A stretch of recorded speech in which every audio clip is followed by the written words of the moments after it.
Hello बच्चों, 10th class CBSE का syllabus हम स्टार्ट करने जा रहे हैं। और पता है आपको कि यहाँ पर दो प्रकार से अपना सिलेबस बताया जाता है हिंदी में।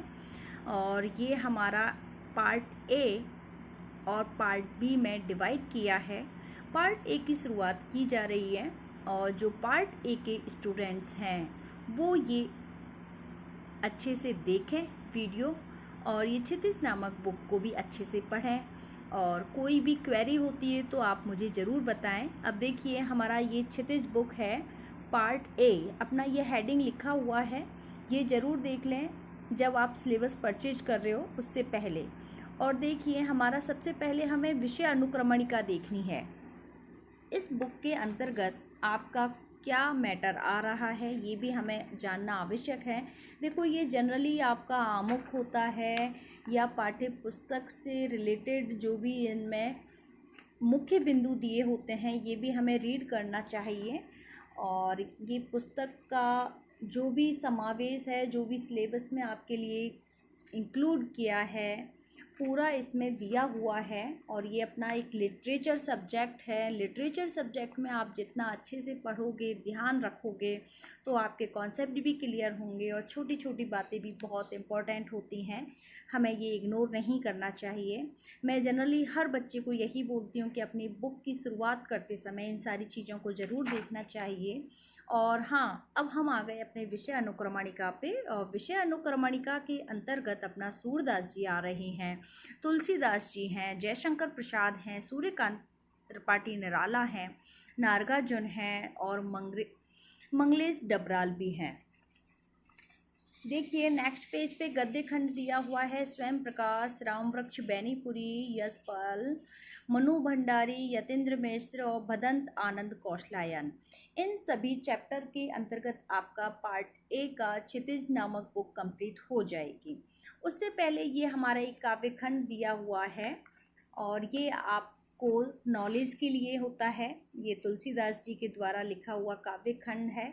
इसके अलावा एक 1857 की क्रांति से रिलेटेड कुछ पंक्तियाँ दी गई हैं जो हमारे फेमस क्रांति भी रही है। आप सभी को पता भी है हमारे क्रांतिवीरों ने कितना अपना बलिदान दिया था, कैसे जंग की थी अंग्रेज़ों के खिलाफ।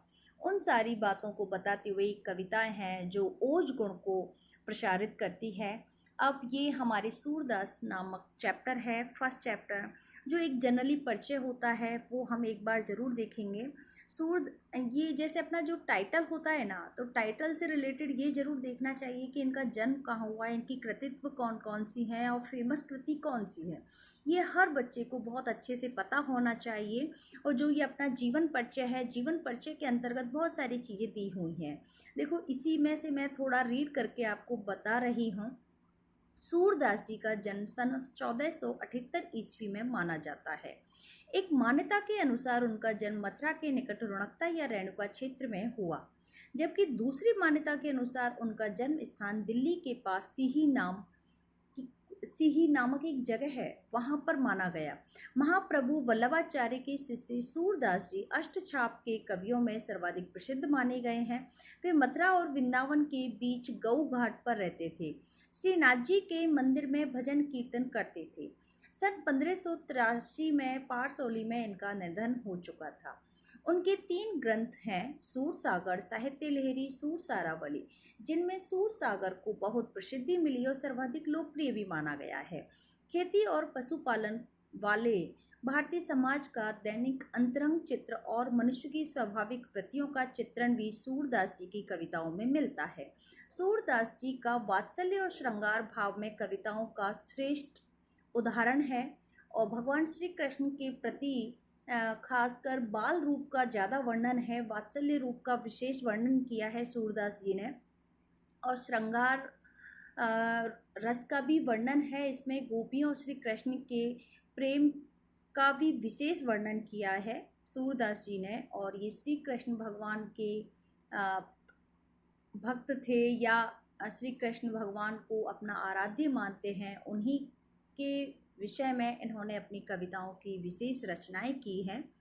और देखिए, इन्होंने ब्रज भाषा का ब्रज भाषा का भी अच्छे से परिचय दिया है इन्होंने, लोकगीतों की परंपराओं को भी आगे बढ़ाया है।